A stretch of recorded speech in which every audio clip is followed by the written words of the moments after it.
Imagine everything you own fits inside one small bag of silver coins. Your savings, your emergency fund, maybe years of work. Now imagine there's no bank, no account, no vault, no insurance, no card, and if someone steals that bag, there's nobody to call, so where do you put it?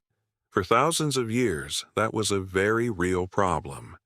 And one of humanity's oldest solutions was surprisingly simple. Hide it, under the floor, inside a wall, in a container, or bury it in the ground. Archaeologists still find the results today.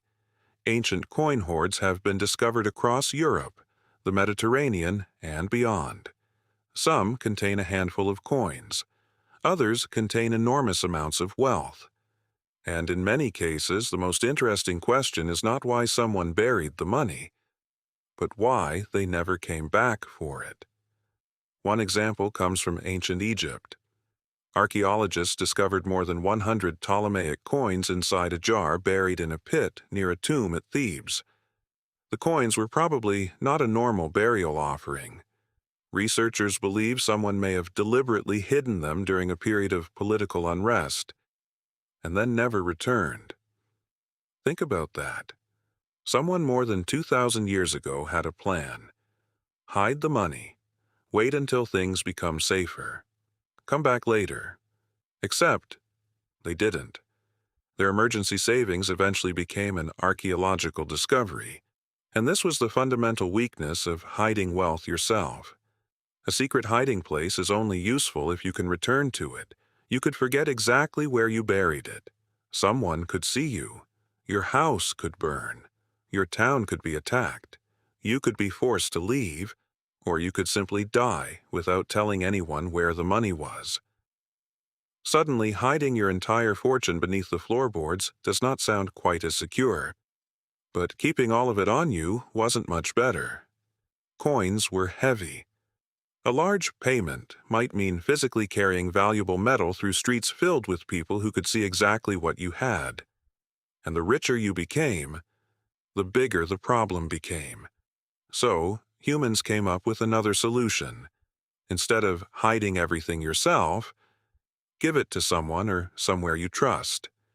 In the ancient world, one place could seem safer than an ordinary house: a temple. In parts of the Greek and Roman world, temples were not only religious buildings, they could also hold money and treasure. A large temple had something most private homes did not: people, authority, records, and sometimes guards.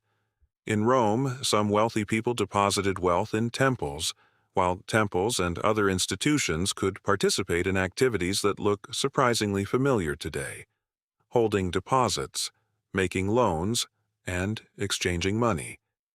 But temples were not magical vaults. They could still burn. They could still be robbed. They could still be attacked. So wealthy people could spread money across more than one place. That sounds surprisingly modern. Except instead of dividing your savings between different banks, you might be dividing your coins between different temples. And as trade expanded, another group became increasingly important: money changers. Imagine arriving in a city with a bag full of foreign coins.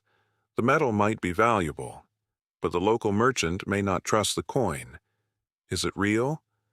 How much silver is actually in it? What is it worth here? In ancient Greece, private bankers and money changers helped solve exactly these problems. They exchanged currencies, handled deposits, and helped merchants move money through an increasingly complicated trading world.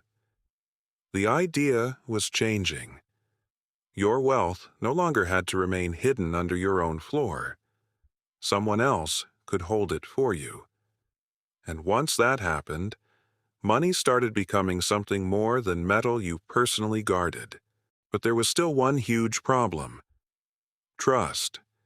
If you give someone your life savings, what stops them from disappearing with it?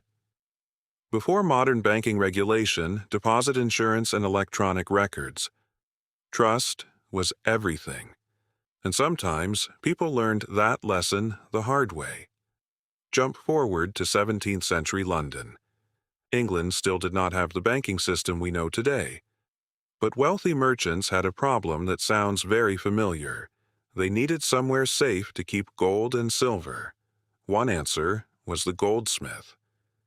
Goldsmiths already worked with precious metals. They had secure premises, and increasingly people began leaving coins and valuables with them for safekeeping. The goldsmith would record the deposit and issue a receipt or note. At first, that piece of paper was simply proof that your gold existed somewhere else. But then something important happened. People realized carrying the paper was much easier and much safer than carrying a heavy bag of gold through London.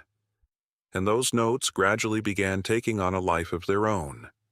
Goldsmith bankers did not only store money, they also lent some of it out.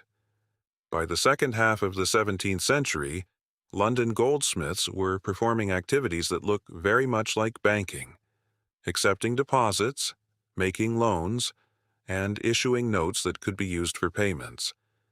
But even this system had a terrifying weakness. The person holding your money could fail, or someone even more powerful could take it. In 1672, King Charles II stopped repayment of certain government debts owed to London goldsmith bankers. The shock damaged goldsmith businesses and confidence in them. It was a reminder of something people had been dealing with for thousands of years. Your money is only as safe as the place you trust to protect it. A few decades later, in 1694, the Bank of England was founded. By then, the idea of depositing money with an institution, receiving notes, making loans, and moving value without physically carrying every coin was becoming part of a much larger financial system. And that solved one of the oldest problems of money. You no longer had to choose only between carrying your fortune or hiding it somewhere and hoping nobody found it. Think about how strange that transformation really was. For much of history, saving money could mean remembering which patch of ground contained your future. A bag of coins under the floor could represent your retirement. A clay jar could be your emergency fund. A temple could be your vault. A goldsmith could be your banker. And a handwritten note could eventually become more convenient than the gold itself. So before banks, where did people keep their money safe? There was never one answer. Some carried it, some locked it away, some buried it. Some trusted temples, some trusted private money handlers. And eventually, people built institutions specifically designed to solve the problem. But archaeology leaves us with one final reminder. Whenever someone finds an ancient hoard of coins buried beneath the ground, there is a good chance we are looking at a savings plan that went very wrong. The owner hid the money. The hiding place worked perfectly. Nobody found it, including the owner. So the next time you open a banking app and see your savings sitting safely behind a password, remember, for someone 2,000 years ago, the password might simply have been, "Remember where you buried the jar."